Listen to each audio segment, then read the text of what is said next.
and with your spirit. A reading from the Holy Gospel according to Matthew. Glory to you, Lord. When the Pharisees heard that Jesus had silenced the Sadducees, they gathered together, and one of them, a scholar of the law, tested him by asking, "Teacher, which commandment in the law is the greatest?" He said to him, "You shall love the Lord your God with all your heart, with all your soul, and with all your mind. This is the greatest and the first commandment. The second is like it. You shall love your neighbor as yourself. The whole law and the prophets depend on these two commandments." The Gospel of the Lord. Praise to you, Lord Jesus Christ.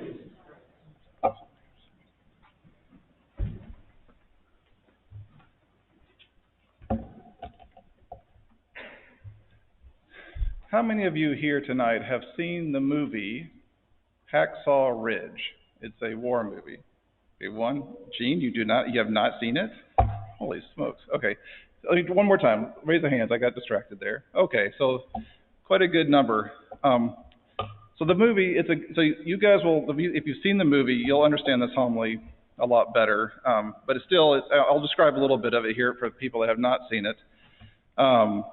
It's a movie. It's a true story about a battle that took place on Okinawa. So, I do consider if you can get to it, I would suggest you watch it. It's a good movie. It's directed by Mel Gibson. If you can handle war movies, really. What made this battle different, the reason why they would make a movie out of it, is there's a story about an odd soldier involved in the battle. His name was Desmond Doss.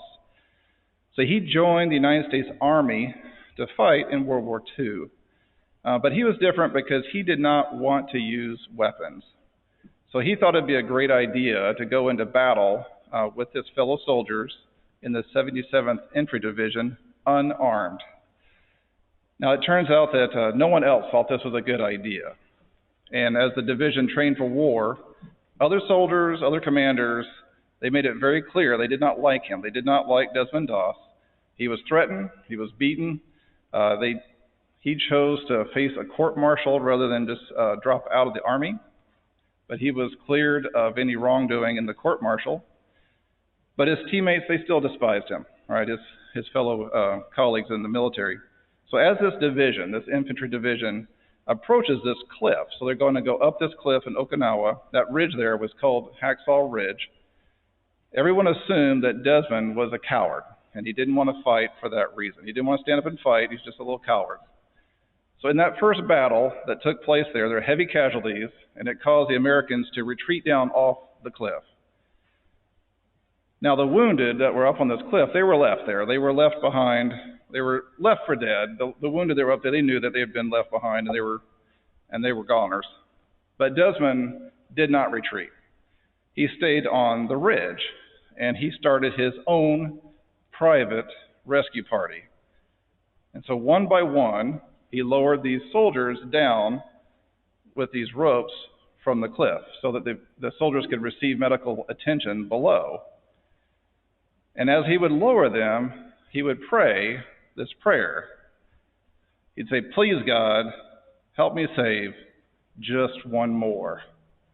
Just one more." And so when he was finished lowering down the soldier, he would go out and find another soldier, just find one more, and lower that person down. And he would repeat the prayer, "Dear God, help me save just one more." Now, the thing is, it wasn't very easy. The enemy knew that he was in the area doing something, and they were searching for him, they were hunting for him, and it was a very difficult situation. And he needed courage to save this life after life. So he risked his life to save the lives of people that hated him, at least initially. And eventually, Desmond was injured in combat. So in a subsequent battle, he was injured, and he was evacuated out of there. But by the time he was done with this bit of time that he was there, he had saved about 75 men. So I bring up Desmond Doss because I think it is a great example of the commandment that God has given us. Love God, love neighbor. So the word love has been used in so many goofy ways that it's, the Christian definition for love is almost lost in our society. But for Christians, what love means is that you're going to do something for someone that is for their good. And now to do that, if you're going to do something good for something that's for their good, that means that you're going to have to forego something, your time, your money, your talent, or maybe something of value. Maybe, in some cases you might have to forego your prestige. It would be, whenever you're doing what's good for others, this giving up, you have to give up, this foregoing, that whole giving up, that's a sacrifice. And so for Christians, love without sacrifice is nonsense. Desmond's example, it sticks out because he chose to sacrifice for the benefit, for the good of the soldiers, even though they didn't like him. So it's not like he was earning their reward or, somehow he wasn't doing it for their friendship or anything like that. He had really nothing to gain. So that's why it kind of was a sacrifice. So for me, like when I'm doing something for my family members, I'm sacrificing in some way, giving up my time. Even though for my family members, is that really a sacrifice? Because like in the long term, I'll probably benefit if they're being helped. They're going to still be in my sphere, in my orbit. So I would probably see some of that come back to me. Sacrificing for a stranger that really can't repay you, that's really getting close to this pure form of Christian love. When God says, love God, love neighbor, well, that's the kind of love he's talking about, this Christian love that involves sacrifice. So when God showed us his love, he sent us his Son, and Christ died for us on the cross. Christian love, it is a sacrifice. And God gives us this example because when we follow his example, we benefit. Now, I grew up in the 70s, and the worldly breakthrough concept at the time was do what you want, just think about yourself. Now, some people bought that. Some people thought that was a good idea. They lived it. They lived selfishly, and they had perfectly miserable lives. Today, there are many, many psychological studies that demonstrate, without question, that when a person thinks of themselves and does everything just for themselves, me, they become angry, bitter, and depressed. However, when a person lives this teaching from Jesus, these psychological studies, they show that the result is joy, improved physical health, and a high quality of life. It's so counterintuitive. The more one works to help others, somehow there's this weird thing where you end up benefiting. So God gives us these commandments, not because he needs it from us. It's not like he's needing this. It's just for our benefit because he knows it's good for us. Love God, love neighbor. It's for our benefit. Now, for all of us here, we're not going to be able to go back and join the 77th Infantry Division to try to live this example of Christ, follow this commandment of love. But there's no need to worry about that, okay? Because we have an amazing God. And it turns out that he gives us plenty of opportunities to sacrifice for the good of others.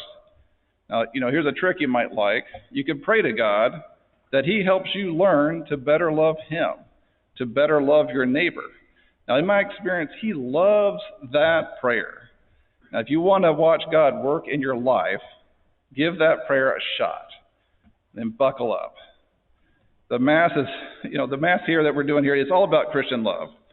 God has told us that these are his top two commandments.